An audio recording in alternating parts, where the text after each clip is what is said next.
अस्सलाम वालेकुम स्टूडेंट्स। आज हम लोग जो टॉपिक डिस्कस करने वाले हैं वो है चेक। हम लोग पढ़ेंगे चेक के बारे में कि चेक होता क्या है, उसकी कितनी काइंड्स हैं और हम लोग इसको किस तरह से यूज़ करते हैं, किस तरह से इसको फिल करते हैं।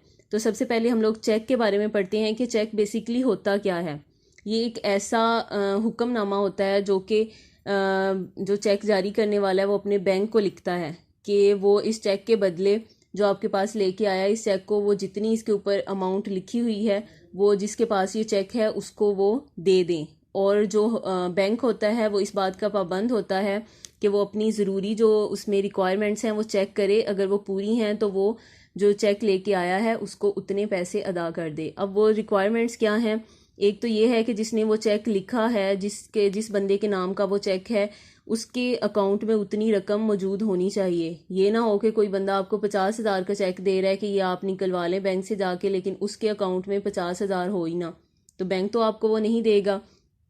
दूसरी ज़रूरी चीज़ ये है कि जो चेक के ऊपर फिल करना होता है, सारा कुछ अमाउंट लिखनी होती है, आपके सिग्नेचर होते हैं, डेट वगैरह होती है, वो सारा कुछ फिल हो अच्छी तरह से। अगर वो फिल है तो बैंक आपको ये दोनों अगर कंडीशंस पूरी हैं, आपके अकाउंट में उतने पैसे भी हैं और चेक अच्छे तरीके से फिल भी है, तो बैंक आपको इस बात का पाबंद है कि वो आपको उस चेक की जितनी अमाउंट लिखी है वो आपको दे दे। अब हम पढ़ते हैं कि चेक कितनी काइंड्स के होते हैं।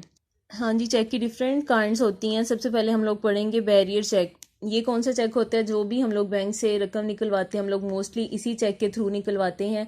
उसके लिए हम लोगों ने जिसको भी खुद जाना है या किसी को देना है, इसको फिल करके दे देना। मैं आपको दिखाती हूँ किस किस्म का चेक होता है और उसको किस तरह से हम लोगों ने फिल करना होता है। इस पे किसी किस्म की बैंक शिनाख्त नहीं करता। आपने जाके बैंक को चेक देना है, उसने चेक करना है आपके अकाउंट में इतने पैसे हैं तो वो आपको फ़ौरन उसकी पेमेंट कर देंगे। ये चेक हमारे पास इस किस्म का होता है।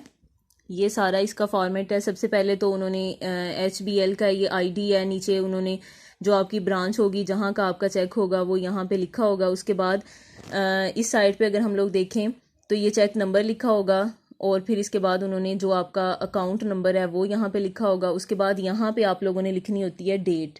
जो भी डेट हो वो आप लोगों ने यहाँ पे मेंशन कर देनी है। फॉर एग्जांपल हम लोग यहाँ पे लिखते हैं 21 तारीख है, चौथा महीना है और 2020, ये हमने यहाँ पे डेट लिख ली। उसके बाद हम लोगों ने अगर अपने अकाउंट से 10,000 फॉर एग्जांपल निकलवाने हैं तो हम लोग यहाँ पे 10,000 लिख देंगे।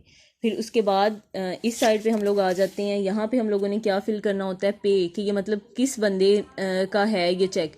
ये मेरे अकाउंट का है तो यहाँ पे मैं अपना नेम लिख दूंगी कि ये मेरा है, तो यहाँ पे मैं अपना नेम मेंशन कर दूंगी जो मेरा अकाउंट नेम है। उसके बाद है रुपीज़, कितने हैं? 10,000 है तो हम लोग 10,000 ओनली, ये स्टेटमेंट लिख देंगे। उसके बाद यहाँ पे हम लोगों ने अपने सिग्नेचर कर देने होते हैं। यहाँ पे अगर आप लोग पे में जो नाम लिखना है, अगर नाम भी लिखें तो इससे कोई आपका नहीं होता। तो इस पे जो ज़रूरी चीज़ है, एक तो आपने पैसे इस पे पेमेंट अपनी लिखनी होती है, इतने रुपीज़, और फिर उसके बाद डेट लिखनी होती है, चेक नंबर आपका ऑलरेडी मेंशन्ड होता है और आपने सिग्नेचर करने होते हैं। अगर आप पे जिसको करना है वो नाम ना भी आप लिखें तो इससे कुछ नहीं होता, क्योंकि उन्होंने आपसे ये तो पूछना नहीं होता आप किसका अकाउंट है क्या है, बस आपने ये जाके चेक देना होता है उनको और वो आपको इसकी पेमेंट कर देते हैं। लेकिन यहाँ पे एक वर्ड होता है बैरियर। ये देखें, जो हम काइंड पढ़ रहे हैं वो यहाँ पे लिखा है। इसका मतलब ये होता है कि जो आपके पास चेक लेके आया है उसकी आपने कोई आइडेंटिटी नहीं करनी, आपने उसको जस्ट चेक दे देना है। सेकंड काइंड हमारे पास आ जाती है ऑर्डर चेक। अब ये कौन सा ऑर्डर चेक होता है? ये बैरियर चेक के बिल्कुल ऑपोजिट है। बैरियर मैंने बताया था कि जो मर्जी जाए चेक लेके, उसके ऊपर रिक्वायरमेंट पूरी हो तो बैंक आपको पैसे दे देता है। लेकिन अगर ऑर्डर चेक हो तो बैंक आपकी शिनाख्त किए बगैर, जिसका नाम ऊपर लिखा है उसके बगैर किसी को भी पैसे नहीं देता। उसके लिए आपने क्या करना, उसके लिए आपने ये जो बैरियर का वर्ड होता है ना, इसको काट के इसके ऊपर आपने ऑर्डर लिख देना होता है। जब आप काट के इसके ऊपर ऑर्डर लिख देंगे, इसका मतलब है कि जिस बंदे के नाम ये चेक है, जिसका यहाँ पे नाम मेंशन है, सिर्फ उसी को ही इस बैंक ने पेमेंट करनी है। तो फिर वो क्या करते हैं, बैंक वाले उस बंदे की शिनाख्त करते हैं, उसका ID कार्ड वगैरह चेक करते होंगे और फिर उसके बाद उसको अगर उनकी पूरी हो जाए, तसल्ली हो जाए कि हाँ यही बंदा है जिसका नाम ऊपर मेंशन है, ये ऑर्डर चेक है, तो फिर उसको पेमेंट मिलती है। अदरवाइज अगर ये किसी और के नाम है, कोई और लेके जाता है बैंक में, तो बैंक आपको पेमेंट नहीं करता। मतलब जैसे ये मेरे नाम का चेक है, यहाँ पे मदीहा नौरीन लिखा हुआ है और यहाँ पे मैंने ऑर्डर का लफ्ज़ भी मेंशन किया हुआ है, और मैं यहाँ से किसी को दे देती हूँ, अपने घर से किसी बहन भाई को दे देती हूँ कि ये मेरी पेमेंट ला दो, तो बैंक उसको नहीं देगा जब तक ये जो यहाँ पे पे में मदीहा नौरीन लिखा हुआ है, जब तक ये वहाँ पे नहीं जाती। नेक्स्ट हमारे पास काइंड है क्रॉस चेक। अब ये क्रॉस चेक क्या होता है? ये ऐसा चेक होता है जो आप बैंक में लेके भी जाते हैं चेक, लेकिन आपको उसकी अदायगी नहीं होती, बल्कि वो आपके अकाउंट में हो जाता है, जमा हो जाता है, और फिर दोबारा से आपने एक और चेक के ज़रिए अपने अकाउंट से पैसे निकलवाने होते हैं। ये कैसे होता है मैं आपको भी बताती हूँ। ये चेक बिल्कुल ऐसे ही होता है जैसे हम लोग एक अपना बैरियर चेक लिखते हैं, ऑर्डर चेक लिखते हैं, बिल्कुल ऐसे ही इसी किस्म का ये भी चेक होता है। सारी उसके ऊपर हम लोगों ने वैसे ही करना होता है, लेकिन हम लोगों ने इसको क्रॉस चेक बनाने के लिए इसकी साइड पे 2 लाइनें लगानी होती हैं। मतलब आप कहीं पे भी 2 लाइनें लगा लें। यहाँ फॉर एग्जांपल आप 2 लाइनें लगाते हैं और उसके अंदर आप लिख देते हैं पेज अकाउंट ओनली। ये वर्ड आप 2 लाइनों लगा के उनके अंदर मेंशन कर देते हैं, तो जो बंदा ये चेक लेके जाएगा बैंक में, बैंक उसको क्या करेगा, उस बंदे के अकाउंट में जमा कर देगा, और फिर उस बंदे ने दोबारा से एक और चेक लिखना है और फिर अपने अकाउंट से पैसे निकलवाने हैं। 4th वन है हमारे पास ट्रैवलर चेक। ये क्या होता है? जो लोग सफ़र करते हैं और वो बहुत ज़्यादा कैश अपने साथ नहीं ले जाते, इस रिस्क से कि शायद रास्ते में कोई भी कैसे भी हालात हो सकते हैं, तो वो क्या करते हैं, वो अपने बैंक में जाते हैं जो उनके पास होता है, वहाँ पर पैसे जमा करवाते हैं और बैंक वालों को बताते हैं कि मैं ट्रैवल करना चाहता हूँ और मैं अपने पास ये पैसे नहीं लेके जा सकता, तो बैंक जो है वो उसको एक ट्रैवलर चेक देता है, और उसमें वो उतनी मालियत का होता है। वो फिर बंदा जहाँ पे जाता है वहाँ पे जाके वहाँ के बैंक से वो चेक अपना देगा और वो उतनी अमाउंट ले लेगा।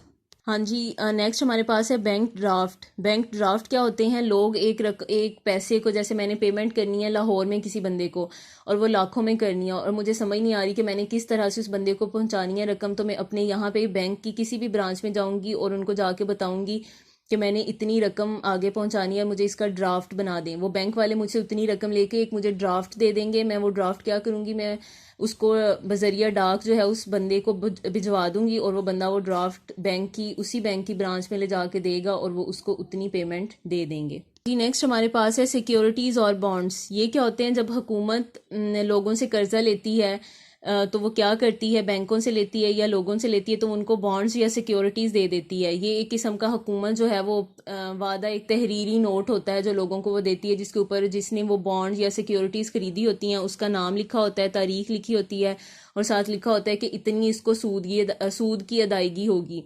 तो वो जिस बंदे के पास वो बॉन्ड्स या सिक्योरिटीज़ होंगी, उसके पास, इसका मतलब ये है कि उसके पास उतने पैसे हैं, वो बंदा आगे वो बॉन्ड्स या सिक्योरिटीज़ को आगे सेल आउट भी कर सकता है। हुकूमत फिर उसको एक ख़ास टाइम गुजरने के बाद उस पर जितना शरह सूद लिखा होता है उसके हिसाब से उसको प्रॉफिट देती है। तो ये हमारे पास चेक की डिफरेंट काइंड्स थी जो हम लोगों ने डिटेल में पढ़ी हैं। अगर आपको समझ ना आई हो तो आप मुझसे पूछ सकते हैं, मैं आपको फिर से इसको, जिस कॉन्सेप्ट की समझ ना आए तो उसको दोबारा से आपके सामने डिटेल में बता सकती हूँ। थैंक यू जी, अल्लाह हाफिज़।